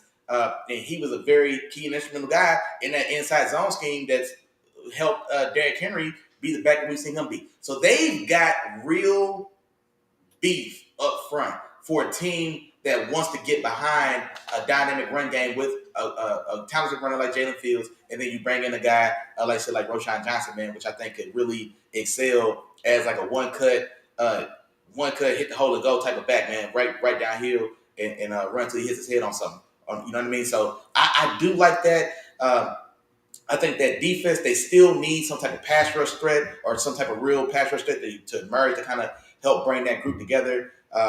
I like the pieces they brought over on the second level, Tremaine Edmonds and TJ Edwards from Philly. So I like a lot of the moves they've done, but I think it's still probably a year early. I think maybe this time next year at the rate they're improving and adding pieces to this team, I think this time next year we'll talk about them threatening that 10-11 wins and then maybe taking over as the team to beat in this division. You know what I mean, as things are standing. But for right now, man, I think they fall right in there, just short, right around 6 or 7 wins, man. So I have to take the under. For sure. All right, Willie Jack. 2 divisions left, man. 2 divisions left. Of course, you know what I'm saying? We still got my guys hanging out there, man. But we're going to go ahead and move to the NFC. Let's go NFC South, man. NFC South. We got let's touch on the Saints, man. Let's touch the Saints first. The Saints, their line is sitting at 9.5 games. What's your take on this one, man? Or would the Saints win more than 9.5 games? Yeah, I'm taking the over on this, man. I think the Saints are going to win this division. And honestly, I don't know how much competition they're really going to get. The Falcons, I think, are going to be kind of more of what we saw last year. The Falcons are going to be the same team they were last year. Every week, it'd be the fourth quarter, and the Falcons are like in the game or up by 3, and it's like, how the hell you know what I mean? Like, we're wondering how the Falcons are still in these wins. And like I said, now it was a weak division, and last year they were in that playoff mix up until like week 12 or 13 before I think Tampa Bay finally kind of put it away. Or no, it went later than that. But I think there'll still be that style of team. I'm curious to see how much more dominant that run game is going to be with Bijan Robinson, drafted top 10, of course, to come in and be the guy, as opposed to the kid last year, Tyler Algier, who did crack 1,000 yards, but I think he was a 5th or 6th round back. He was serviceable, but he wasn't a difference maker. Now you've got a real deal difference maker in Bijan Robinson. Arthur Smith, the coach from the Falcons, he came over from the Titans. He was the offensive coordinator for those Titans for Derrick Henry's 2,000-yard season. And like that run he had where he went 16, 18, 2,000 or something like that, that was Arthur Smith's offense. So having a special or dynamic bell cow back is right up his alley, is what he wants, how he wants to run his team. And so a team that found a way to win, I think last year they won, 7 games? Or they won around 7 games last year. And now I think they improved that offense even more. I think it was 7 last year? 7, yep. Okay, yeah. And I think they improved at the quarterback and the running back positions. So I think Desmond Ridder, regardless of what Desmond Ridder does, I think he's an improvement on what they got from Marcus Mariota last year. I feel comfortable saying that. They're not going to be any worse, I can tell you that. Bijan Robinson is going to be substantially an upgrade at the running back position. And then also they added a lot of free agent pieces to that defense. And so that defense, which was had several holes. Hey, man. Are you talking about the Saints or the Falcons? Oh, damn. So are you banging it over on both of them? Man, you let me talk about the Falcons that long, man. I was confused. You know what? You know the part that got me? The part that got me when you said a special running back. I was like, hold on. This guy been bashing Alvin Kamara. Oh, yeah, you know we're talking about Alvin Kamara. You bashing Alvin Kamara for a minute. Yeah, well, no, all right. Hey, you know what, Chop? Don't worry about it. You can fix that in post-production. Don't worry about it. Yeah. Back to the Saints, man. Short and sweet. That defense is still top dog in that division. And so the Saints are a team that the defense is going to keep them in most every game. I don't think, especially most of their home games. So they got 8 home games going down to the Saints, going down to the Bayou, man, playing in that dome. It's loud, it's rocking. And Cam Jordan's still finding a way to get home the quarterback some way or another, man. And so I like a lot of pieces they have in that defense that's going to kind of really lead the way. I like the addition of Derek Carr going there to take over for the Red Rifle and Famous John. I like that as an upgrade. Don't know what we're going to get out of Alvin Kamara, but I tell you what, if he's just going to give us the production he gave us last year, then they're not missing much there. But we're expected to see him miss some time this year with everything that happened for him a couple years ago, whatever it is. Chris Olave building on his second year. Michael Thomas decides now he wants to play football for the first time in 3.5 years. We'll see how that goes. But all told, man, like I said, the rest of that division is pretty weak. And so I expect the Saints to pretty much nip this division in the bud, man. So I'm going to bang the over. Okay. All right, Willie Jack. All right. So I'm going to go ahead and bang the over for the New Orleans Saints as well. Okay. And I'm bringing the over because they probably have the easiest schedule in the NFL. When I look at wow. I don't know about you, Willie Jack. Hey, let me pull that up. I want you to take some time to look at the schedule. I think the toughest matchups they're going to have is against Jacksonville, against Minnesota, and against Detroit. Those are the 3 toughest teams on their entire schedule, in my opinion. Now, I want you to look at this schedule and tell me if I'm tripping, because maybe I'm missing a team. Oh, I'm sorry. Oh, no, that's preseason. Never mind. Yes, those are the 3 toughest games that they have on their schedule, and yeah. Okay, yeah, I'm looking. So this could be. So I look at this team as as far as like the possibility of them being a team that wins more games than they should, and being a higher seed in the playoffs than they probably should be. Like, I can see this team. Okay, let's say the 49ers win the NFC West, right? I can see the Eagles being the overall number 1 seed, the Saints being the number 2 seed, and then the 49ers being the number 3 seed, but the 49ers really being a better team than the Saints, if that makes sense. You know what I'm saying? You want to put it in. I get what you're saying. Like, where the 5 seed is a better team than the 2nd seed. Are you looking at their schedule right now? Are you looking at their schedule? Yeah. And so now we get the toughest games, dog. Maybe I'm tripping. Man, I'm not gonna lie. And honestly, just right now, the fact that Jaguars game is at home, I would take the Saints. I mean, like just looking at it right now, I think on the road at the Vikings is a tough one. That Lions game is at home as well, man. Playing in New Orleans, man, is its own kind of world, man. It's not necessarily to the extent of playing like in Seattle or playing in Kansas City, but that Saints Dome, man, it's nothing to sneeze at as well. But yeah, I think you're right, man. I think Lions, Vikings, Jags look to be the only the teams that they play, the toughest teams they're gonna play. Yeah, I mean, and then honestly, the Giants. I mean, what? That's what I'm saying. Like the Giants, they got one of the easiest schedules throughout the year. Man, I'm not gonna lie, man. Man, hey, these Saints is looking awful. These Saints is looking awful. 12 winners, boy. If they come out with 12 wins, it's like, you know what I'm saying? It's going, and you can see it being one of those seasons. Like, who do y'all play? Unless Anthony Richardson come out balling, going crazy in Indianapolis. Yeah. You know what I'm saying? And that turns out to be a team that's a great team, but their schedule is weak. They're still a solid team. I'm not taking anything away from them. Like you said, Willie Jack, they got one of the better defenses. I still like my boy Alvin Kamara. You know what I mean? If Michael Thomas can stay healthy all year, you know, maybe he catches a few more touchdown passes. But Chris Olave is looking like the guy that's going to be, you know what I'm saying, the number 1 here for years to come. And I do like the addition of Derek Carr. You know what I'm saying? So I like the Saints winning this division easily. So, yeah, I'm banging it over when it comes to that 9.5. You know what I'm saying? I'm banging that. On to the next one. I'm going to go ahead and go to Atlanta, man. I'm going to start with Atlanta because you already started it off. I'm going to get out your way, Willie Jack. But their win total is at 8. I'm going to go below. I'm going to go under that. And the reason why is I'm not sold on Desmond Ridder. You know what I'm saying? I'm not sold on him being the QB. You know, I expect him to improve from last year, but I'm just not sold on it. Their offensive weapons are going to be Bijan, Pitts, and Drake, in which they showed to be some solid guys. I'm just not sold on Ridder. That's the ultimate thing. I'm just not sold on Ridder. Now, I can see them sitting around like 6 wins, you know what I'm saying? But getting to 8, I'm not sure on that one. So I'm going to go under, and I'm out your way, Willie Jack. No, I got you. And honestly, everything I just said about the Saints 10 minutes ago, apply that to the Falcons, because I was actually talking about the Falcons on accident. But I do think, kind of like I was saying before, though, I do think this is still going to be a tough, scrappy team. Like I said, man, they found a way to stay in the mix of. They threatened 9 wins or so, 9 almost 10 wins last year. I think they were a team that they ended up finishing with like 7 wins.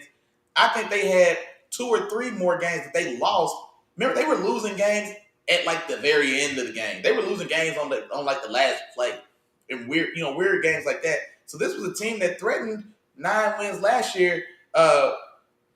With me playing quarterback, like I said, what they got from Marcus Mariota was Trinidad. It was terrible, and so I think I don't know if Ritter is going to be great. He's going to be better than what they got from Marcus Mariota last year. I feel good about saying that, but no, honestly, man, the 8 did feel a little strong, so I took the under because I think right there around 7-8 wins is where they're going to be, and so like I said, I took the under. I feel good about them finding a way to get 7 games, and honestly. Especially if Bijan hits the way that he's expected to, and that's a lot of pressure to put on him. But if he's the player that we've seen coming into this point, and he comes in and hits the ground running, then man, that could be a very difficult team to play. And then another thing too, man, playing in Atlanta, man, they get fiery down there as well, man. So man, they get that Atlanta Dome rocking, man, and Bijan's they're able to control the game like they want to. They've added a lot of pieces on that defense. To try to help on that side of the ball as well. Now, how fast or how well does those players hit or stick, we'll still see. But Ritter and Bijan now, I would think that that's still a more talented team, and I would think they're right there in the mix, right there around that 8. But I'll take the under if I had to bet my mom's rent money. For sure. All right, let's keep on moving, Willie Jack. We got the Carolina Panthers. Carolina Panthers also in this division, man. Their line is sitting at 7.5 games. Ooh, 7.5 games. Talk to me, Willie Jack. What's your thoughts on this one, man? You feel like they're going over, under? What's up? Nah, I took the under as well. You got rookie Bryce Young. Man, if you've seen some of the photos and videos of Bryce Young in the OTAs, it's really, and I hate that I'm teasing them and all this good stuff, but it's comical, man. It legitimately looks like an 8th grader, you know what I'm saying? They look like an 8th grader from the local school. He won some type of contest, or maybe it was a Make-A-Wish kid. I don't know what it was, man. But they let him go out there and take a snap because it's crazy seeing how small he is, man. But anywho, all that said, I'm taking the under. Rookie quarterbacks just on the strength anyway. Like I said, there's an adjustment. It's not often that they just hit the ground just running. Everybody can't beat Joe Burrow. Everybody can't beat Andrew Luck. You know what I mean? So I don't know how that's going to shake out. The talent around them isn't great, or isn't next level. Adam Thielen is the elder statesman in that receiver room. You ship off your young talented guy you were kind of hoping to build around, and DJ Moore. So Christian McCaffrey gone as well for that running back room. Now that defense is serious though. So I think they got a lot of pieces on that defense. That defense is pretty stout. Brian Burns is a guy. Derek Brown in the middle, he's a guy. I like Dante Jackson, the corner, and of course, man, they got that young dog out there, man, J.C. Horn, who turned into a good ball, man. Ever since he's been back on the field, he started injured. So I like the pieces they have on defense. How fast does Bryce acclimate on offense? How fast do how fast do we depend on them to score points? I don't know, and so I'm taking the under there. Yeah, and I'm gonna go under too, Willie Jack. I think they go through some rookie growing pains. Some rookie growing pains. It's gonna be sometimes it's gonna be some learning curves, but for as a long haul, I think I like this Bryce Young kid, man. I like this Bryce Young kid. I think he's gonna be a good quarterback in this league. He has it, in my opinion, in terms of when I watch him and I watch the things that he does on the field. I think his game is gonna translate to the NFL very well. But it's a rookie year, man. It's a rookie year. It's the NFL. Most guys don't start off with a bang like that. No, most guys don't do that. So I feel like it's going to be some of those growing pains. Also, as you mentioned, they don't have as many weapons. Maybe Terrace Marshall steps in and he turns out to be, the guy that becomes that new number one receiver. Adam Thielen grooms a lot of those different guys that are in that room. I do like the addition of Miles Sanders, taking over that room, but can he be, that guy to help carry this offense or take a load off of Bryce Young? You know what I'm saying? Those are the things I want to see. I like the defense, but I don't necessarily see these guys being a team that is going to win more than the 7.5 games that I see them at. Yeah, they won 7 games last year, but this is a new year, new players. You know what I'm saying? They're going to go through some growing pains, in my opinion. So I'm going to go under as well on this Carolina Panthers team. Willie Jack, we got a couple comments, man. You want to read a couple of those? Yeah, for sure, man. Our dog Miles in the building, man. He said it's the culture for Atlanta. They run an elementary scheme. And so now, Miles, explain this to me though. When you're saying it's the coaching for Atlanta, are you saying the coaching is the problem, or is that the reason that they've been able to compete? Because they found a way to still kind of compete, man. They all the games they win are ugly, but they losses they make they losses ugly on the other team that's beating them as well for the most part. And so I'm not sure if you meant that to the good or to the bad. Now you said they run an elementary scheme. It's a run based offense, so it's not as dynamic. It doesn't have all the bells and whistles of Kansas City, but hey, they find a way to get it done, man. And especially like I said, man, Arthur Smith, we got to remember he cut his teeth in Tennessee with Derrick Henry, and it wasn't too long ago that Derrick Henry and his Titans were the number 1 seed in the league going into the playoffs before they get smoked at the crib by Joe Beasley, and they sacked him 10 times. But be that as it may, you can have great success doing that, man, if you do it the right way, man. And Arthur Smith will be the guy to do it if they can, and Bijan Robinson fits that bill as well. Now here's talking about the Panthers, man. He said when I was talking about the size of Bryce Young, man, the black Doug Flutie. What was Doug Flutie? Like, what was that? That's the comparison you want to make, man? What was Doug Flutie? What was Doug Flutie, man? So what is that saying when you say Doug? I hope he's not the black Doug Flutie. You know what I'm saying? I hope he's another comparison, because Doug Flutie, that's not the career I'm sure he wants to have. You know, a guy that bounced between the NFL and Canada, got famous running around throwing a Hail Mary in college with the band on the field, and threw a handful of, I don't know, man. I don't know if that's the comparison he wants to do. I wouldn't say Doug Flutie had a terrible career, but I'm with you with that's not the career you want for your number 1 draft pick. You know what I'm saying? They would want something better than that. Yeah, man. So I wouldn't call him like and then hey, look here, man. Look, y'all gotta make y'all mind up in the chat, man. Do I love Joe or do I love Josh Allen? Y'all gotta make y'all mind up, man. Now I love Joe. Last week I love Josh Allen. Y'all gotta pick your poison, man. But Joe one of them ones, man. Hey, man, look, hey, Joe one of them ones, man. Hey, just know I told you that. Yeah. I can sense you kind of flipping, man. You wasn't as excited when we was talking about, the Bills when we did those preseason power rankings. You know what I'm saying? Hey, for sure. Hey, but that's one thing about it though, bro. Like, I know, like when I'm riding with you now, I'm gonna jump out the window, but I'm gonna call it like I see it. You know what I'm saying? Like, they ain't got the same steam as they had going into last year. That's just the real. You know what I'm saying? But he's still that guy though. And then he said if they had better play calling in those close games, screen, outside zone. And now that's fair. But I don't want to necessarily put that all on Arthur Smith, because he had Chop's boy Marcus Mariota behind the trigger. So there's only so much he can do, man. You know what I'm saying? He had to call the plays that a guy could try to get done, man. So he might have been hampered a little bit, man, with Marcus Mariota's performance. For sure. All right, well, let's move on to the last team in this division, man. Willie Minaj. Yeah, the last team in this division. I wasn't gonna do that one, but the last team in this division, man, we have the Tampa Bay Bucks, man. The Tampa Bay Bucks sitting at 6.5. I'm gonna go under. Man. Y'all know how I feel about Baker Mayfield, man. Y'all know I'm not a huge fan of Baker Mayfield. Kyle Trask, him and Baker Mayfield are battling, trying to see who's gonna get that job. It's probably gonna be Baker Mayfield that comes out as the winner of this QB position. I still do like a lot of the pieces, man, but that defense was very underwhelming to me last year. You know what I'm saying? They had the pieces in place, the Vita Veas and the guys still had the Shaq Barretts and the JPPs and the Devin Whites and all of those guys that they had before, but they took a step back. They were underwhelming. Levante David is continuing to get older, slowing down. He's not that same guy that he once was. So I don't know how successful this team is. I'm rooting for Mike Evans to continue with his 1,000-yard seasons. I don't know now. You know what I mean? I don't know what that's going to look like now. I love me some Chris Godwin. I don't know now. You know what I'm saying? So there's a lot of things that I'm unsure about this offense, especially with the guy that's pulling the trigger. And then, like I said, the defense took a step back. You know what I'm saying?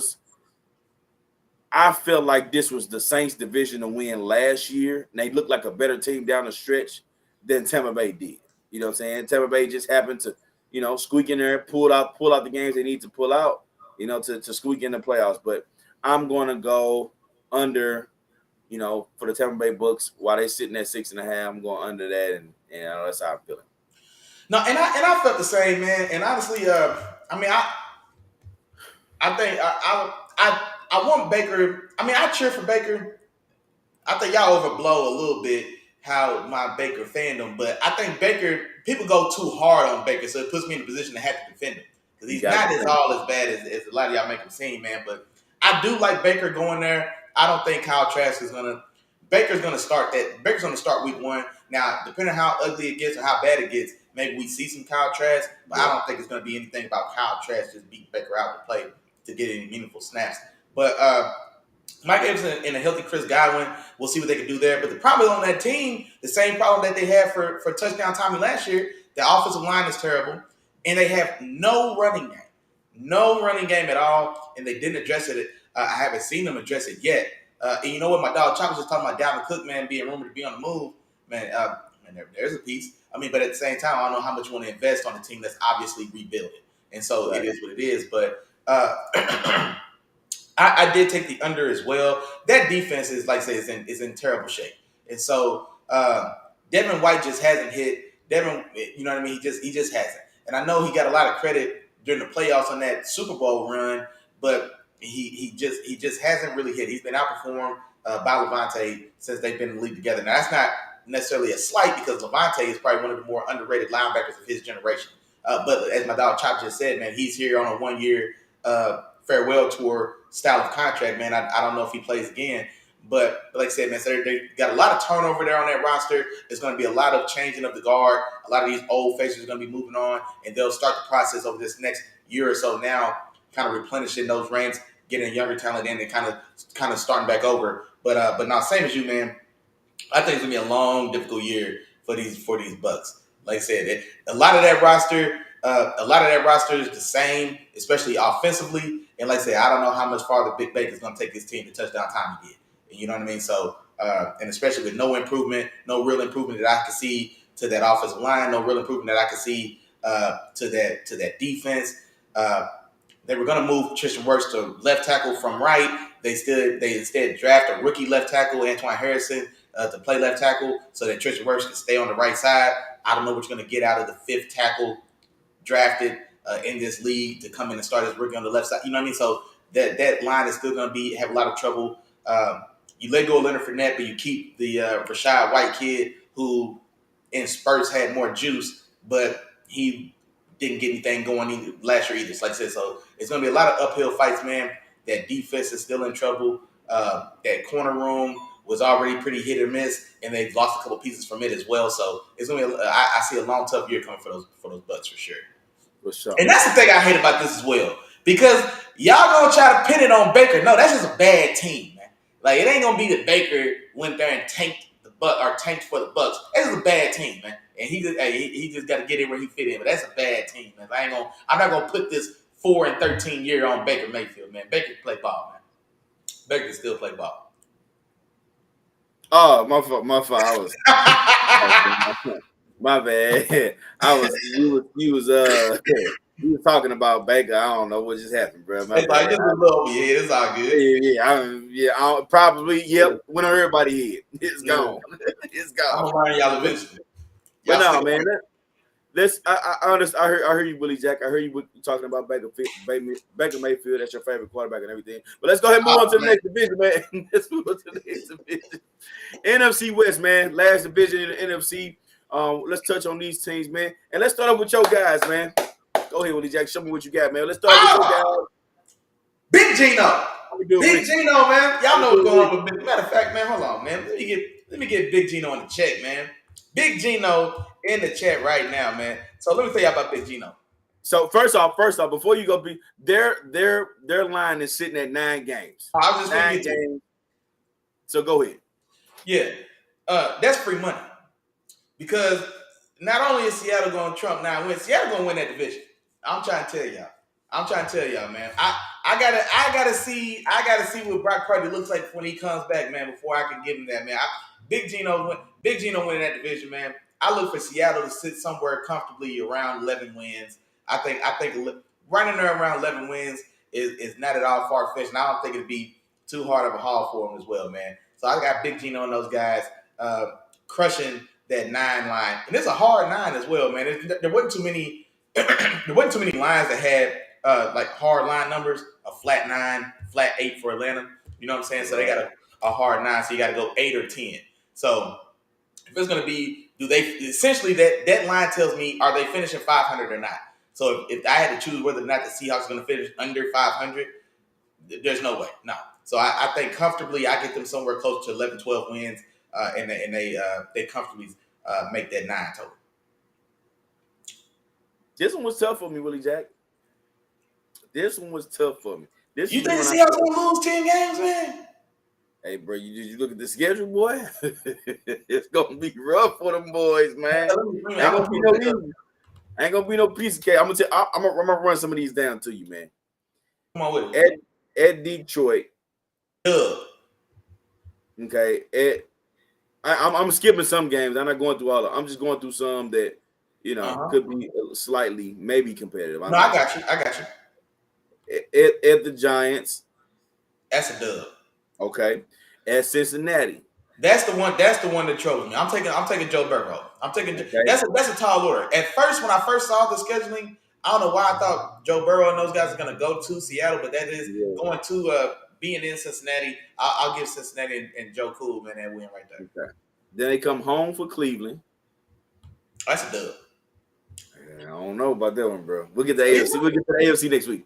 At Baltimore. That was a tough. That's back-to-back week 2. That's back-to-back week 2. Yeah, and that could be a tough game. Well, the Cleveland one's at home. That could be a tough game, but there's a couple points there. For one, is Lamar Jackson still playing? For two, what does that new offense look like? Is OBJ still playing? No. Number one, is Lamar still playing? Number two, is Odell still playing? Then if Odell and Lamar are still playing, number three, okay, now what does that new offense look like? You know what I'm saying? Because they've got a lot of new stuff there as well. I think that could be a competitive game. That one's in the air for me. I'll give the Ravens the win hosting that at home, but that one for me is a 50-50 game for me right now. Now, these next 4 games are going to be tough. However you put it, even if you give them a win or not, whatever. Okay. At home against San Francisco. Duh. I think they split. I think San Francisco and the Niners split. Everybody wins at home. They go at Dallas. That's a dub.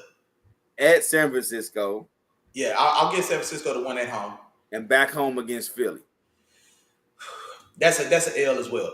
Those are the and honestly, that I think they start their year pretty strong, and then just like you said, like the second half of their schedule has like the real kind of meat of the challenges. But I've got a split with the Niners. I think that Ravens game may be a tall order if they're healthy and they're rolling. And so let's call that 2. I'll give Joe Burrow at the crib his respect, so that's 3.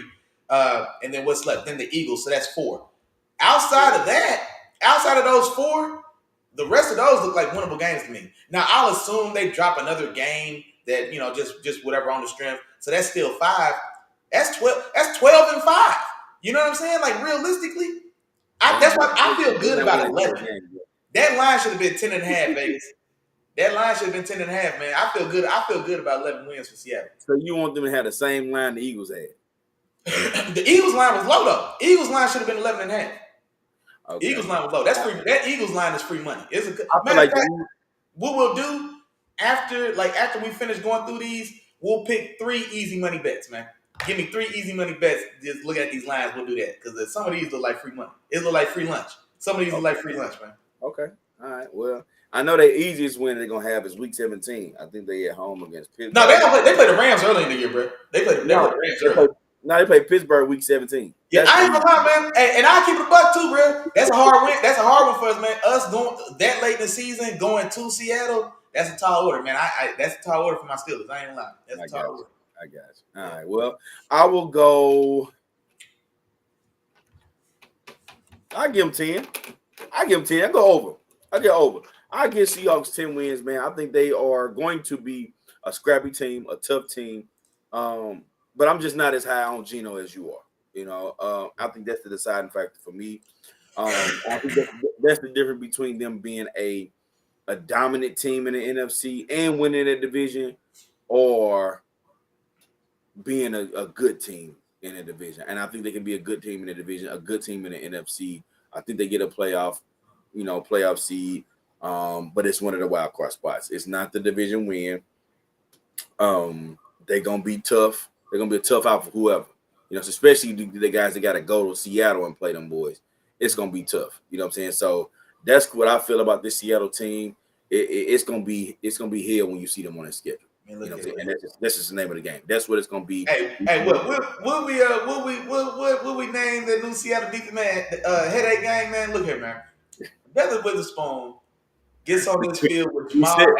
I don't know if we can say it, but what we really said was, I thought we said we couldn't say that one. Okay. Headache. What is it? Headache. So, man, I don't want rise of the collars, man. You know what I'm saying? Tell us we got to cool out. But I'm not gonna lie, man. I love the addition of Jackson Smith and Jibba. I think Jackson Smith and Jibba, not to say he's the best offensive player in this draft, but I think he's going to do so much just to open up that offense, man. He's exactly what they needed. He's a guy to keep the chains moving. Like when Kenneth Walker, when they load the box on Kenneth Walker, Tyler Lockett's not hitting on his double move. DK's too busy wrestling around with the DB. I mean, you know what I'm saying? Like, he's just a guy, we dump it to him for 8 yards and keep the drive going. You know what I'm saying? Like, I really think he's just going to I just really think that he's just going to just keep that offense on time. And then also, mind you, I'm talking about the most accurate quarterback in the league last year. A guy that threw 70%. And he threw his 70% going upfield. I saw Drew Brees throw 70%. He threw 110 slant routes to Michael Thomas. Michael Thomas broke the record for receiving. I saw 70% that way. I'm talking about 70% up the field. You know what I'm saying? Big boy balls. And so I really like that addition, and I love the addition, like I said, man, on defense, man. I can't wait to see Devin Witherspoon in that defense with what I'm assuming to be a healthy Jamal Adams finally coming back. And then your boy Tariq Woolen. I saw him in the news. He had some type of superficial injury, but he's expected to be ready week 1. And so, man, I think they've got real pieces there, man. I think these Seahawks are ready to come out here and take boys back to 2012. These Seahawks will take boys back to 2012, man. I'm telling you. I can't wait to see it. All right. Well, since we already talked about it, man, let's go ahead and go to the 49ers, man. Let's jump to the 49ers in this same division, and their line is sitting at 11.5. Now, that kind of surprised me a little bit, especially with the Eagles line sitting at 10.5, and then you see the 49ers line sitting at 11.5. That was kind of surprising for me. You know what I'm saying? And that made it a little bit more interesting for me in terms of picking this team. But if I had to choose one, I think I feel safe with this team winning 12 games. You know what I'm saying? I think I'm okay with that. 12 wins, 5 losses? I can see that. 12 wins, 5 losses on the season. It's going to be a tough team. You know what I'm saying? They are tough, and they may not be the well-oiled machines this year, but they might be easy like Sunday morning, too. Look, Chop owes Let the Feeling Speak some money because he should have put that on T-shirts. Chop was saying that for about a month on this show before I heard Greg Olsen say it on a Sunday afternoon. I'm telling you, Chop, we could have had shirts, we could have had T-shirts, we could have had mugs, we could have had all the merchandise. Chop owes us some money. Chop owes us and the rest of this group Chop owes us a check, y'all. Just know that. Hey, man. Well, check this out. It's easy. It's going to be easy like Sunday morning this year. You know what I'm saying? I apologize to the film fam and my partner, Willie Jack. Hey, man, I think this 49ers team is coming to play. You know, the defense is still going to be really good. They add, one of the better interior pass rushers in the league from the Eagles to this defense, and I think they're going to continue to be solid, man. Their offense is still going to be the same. Now you got a full offseason and Shanahan with Christian McCaffrey. It's going to get ugly. It's going to be real ugly. Yes, sir. No, I ain't say that. I ain't say that. I didn't say Saquon Barkley. I said Christian McCaffrey. Come on, man. Give that man his due, man. Give that man his just due. Hey, anyway, man, I'm going to tell you like this. This team, this offense is still going to be explosive, and they're going to just be that much more explosive with what he can, with his creativity and what he can do with him. Now, the biggest question mark, as we already kind of mentioned and talked about on previous episodes, is going to be the quarterback position. Who's he going to be? You know what I'm saying? Who's going to be healthy enough for it? You know what I'm saying? So that's the biggest thing and the biggest question mark for this team. But even then, man, that run game is so strong. The defense is so good that I don't think teams is going to be able to beat this team either way it goes. No, I'm not gonna lie, man. I was super surprised at this line. Just like you said, the Niners and Eagles lines seem backwards because basing it off these lines, Vegas has the Niners being the number 1 seed in the league. I mean, if we just look at the lines, it'd be Niners 1, Eagles 2, and then between Detroit and Dallas for the 3rd seed. You know what I mean? If we just look at these in New Orleans, you know what I'm saying? So, which was surprising, especially we don't know who's starting quarterback week 1. And so I took the under, man. 11.5 felt too strong. If this would have been 9, I think this line 9.5 might have been soft, might have been just a tad soft.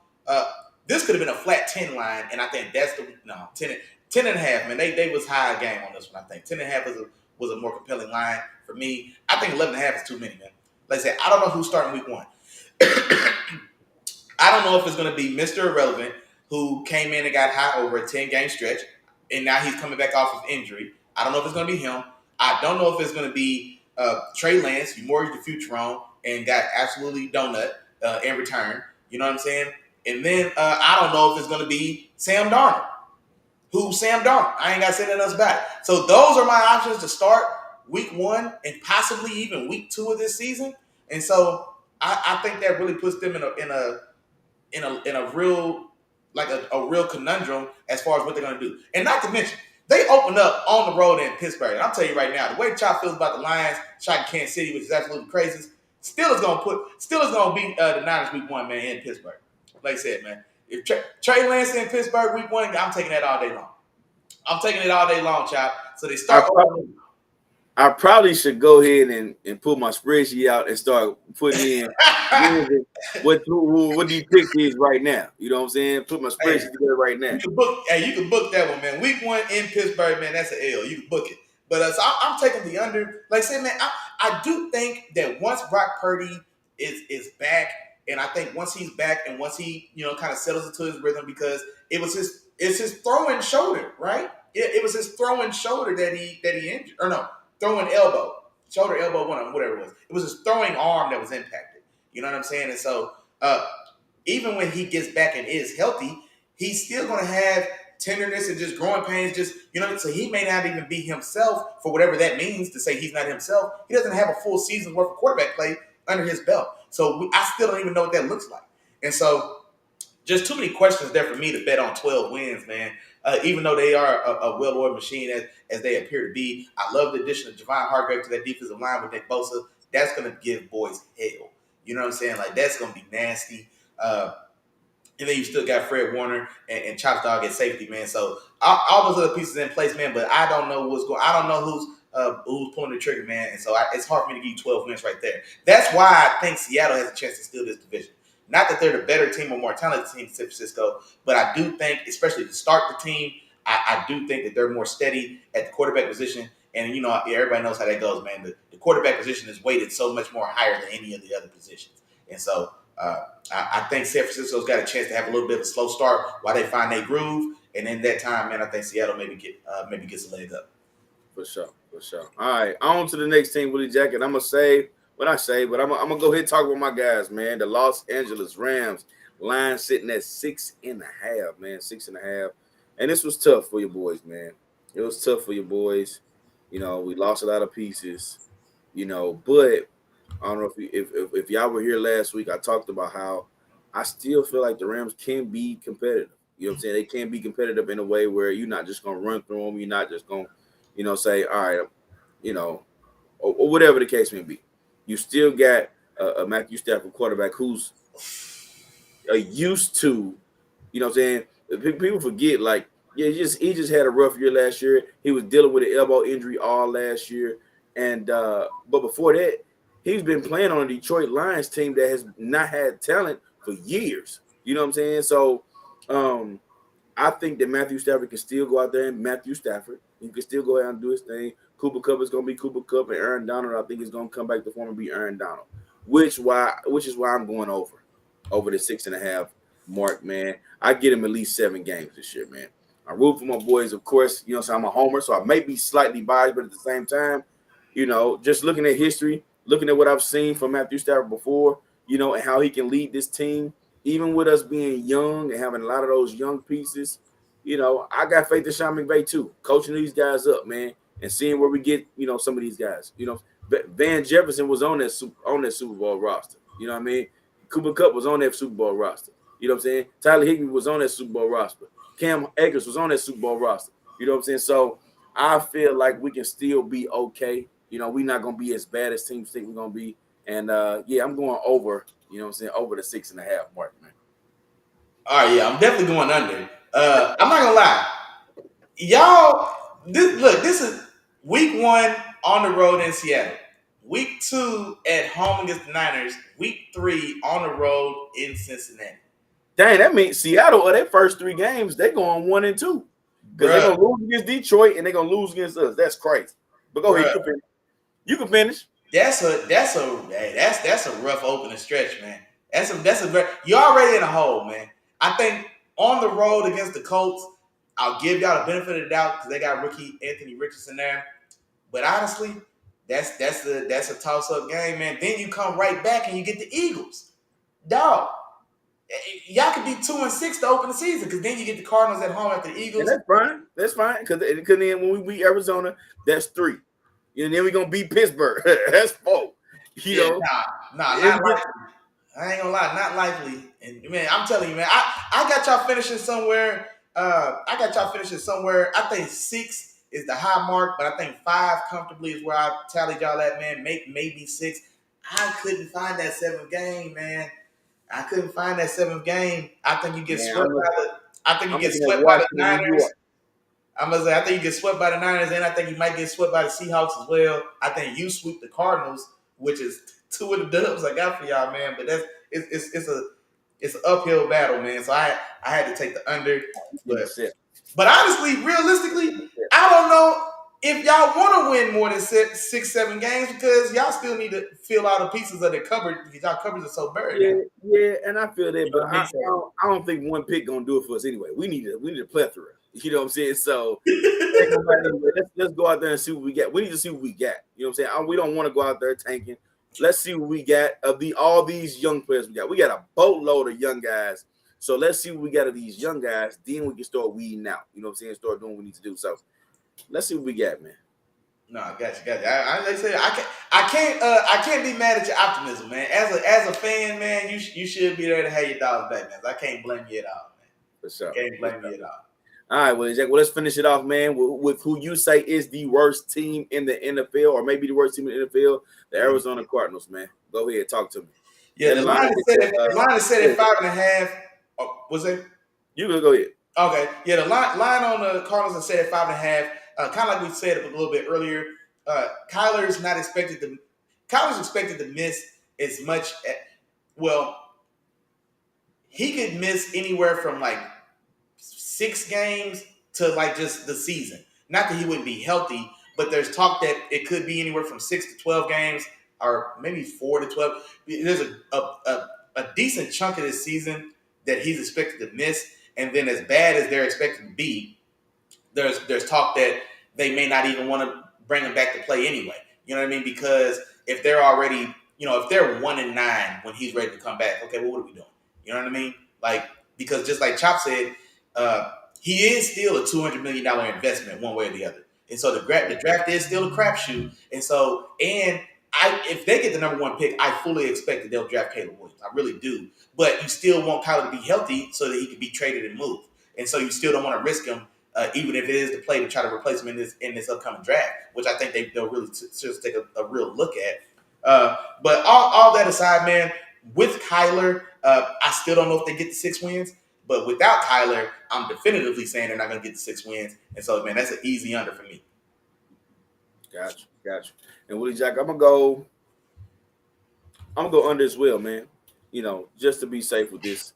It is a lot depending on Kyler Murray and what he's gonna do, man. So I'm gonna go under on this one as well, and I just don't think they have enough of the other pieces around them to be a team that competes. You know what I'm saying? Unlike the Washington Commanders, as I talked about earlier, who I feel like even without the quarterback, I still think that they can compete. The Cardinals is not necessarily that team. You know, they struggle on defense. They lost some of their better players. Either way it goes. And then on offense, you know, they got a D Hop with a Hollywood Brown and a James Conner. You know what I'm saying? Those are their main guys on that offense. And I just don't think that they can put it together themselves with a backup quarterback to be good enough to go out there, compete week in and week out against some of the better teams that they're going to end up facing. An improved division I guess you could say somewhat improved division, improved Seahawks team. I'll say that. And some teams that they're going to have to play against outside of the division, and like the Cincinnati Bengals and Browns and stuff like that. That's going to be tough matchups as well. So, yeah, I'm going to go under that 5.5. But I can see them getting 5, though. 4 or 5 games. Who knows? We'll see how they go. So, but I'm going to go under, though. No, I got you for sure. And then I was just actually looking through and telling you, man, I think it looks like we only had 5 teams that we disagreed on. Washington, I took the under, you went over. Detroit, I took the under, you went over. Chicago, I took the under, you went over. And then San Francisco, I took the under and you went over. And then, of course, the Rams, I took the under and you went over. So I don't know if I'm too negative or you too positive. I don't know. But all the ones we disagreed on was you going up and me going down. Okay. All right. Well, well, here we go. Then, what are your three for showers? Give me your 3. Man. Free lunch. All right, look, let me tell y'all, man. Free lunch right now. I'm gonna say, I think that 10.5 line for Philly is a, but not that division isn't tough, and their schedule is quite a bit tougher this year than it was last year. Last year they ended up having the easiest schedule in the league. But I really think that 10.5. I think that's a 12-win team all day long. I really do. I would bang that Philly over, even though it is a little higher at 10.5. I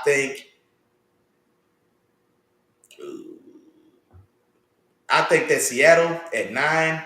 I really think Seattle's gonna settle somewhere around 11, 12 wins. And so that gives me 3. That gives me what? No, at least 2, maybe even 3 games over that hard 9 that they set the line at. I think that one is one. I've got to bang that. And then honestly, looking at that schedule the way we did as well, man, the Saints.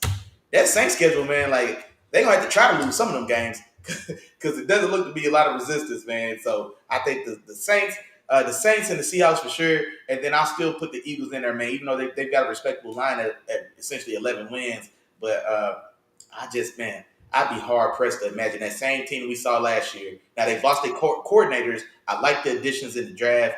Now these guys are young. Who knows when they'll start bearing fruit? But it's just they're essentially running it back for the most part. They're essentially running it back. It's hard for me to imagine that same team we saw last year, now more experienced, Jalen Hurts who's fully stepped into his own now. That now there's going to be 7 teams that beat that Philly team. I don't see it. I can't see it, man. So I got to go Philly in there as well. Yeah, and I'm with you there, Willie Jack. That was one of mine too. So Philly is one of mine. If you say free lunch, Philly is one of mine. I don't want to go the same team as you, in the Saints, because that was the other team I was thinking about. Mm-hmm. So I'm going to go with the Panthers, man. The Panthers, I think, is free lunch. They're going to be under. I think they're going to go through those growing pains. That day line is at 7.5. I don't necessarily see them getting there. They're going to have some struggles. So that's going to be another one free lunch. And then, hey, shit, how about I double down on them? Man? LA Rams, man, they going over that 6.5. I'm going to tell you that right now. Free lunch. Man. If you believe me, jump on board. Willie Jack ain't believe me when I told him it was a well-oiled machine. He didn't believe me. I didn't disagree. I didn't disagree there, but I tell you what, I'm not getting on board 7 wins for these Rams, man. I'm gonna tell you right now out there, my listeners, and you know what I'm saying. If y'all want to rock with your boy, you know what I'm saying. You want to get some free lunch, you know what I'm saying. Some Subway, like Chipotle, you know what I'm saying. Any of those, man. That's where I like to eat at for lunch, man. Come holler at your boy, man, and come get some of this free lunch with these LA Rams and it's over 6.5 games, man. Holla at your boy. Yeah, I don't know, man.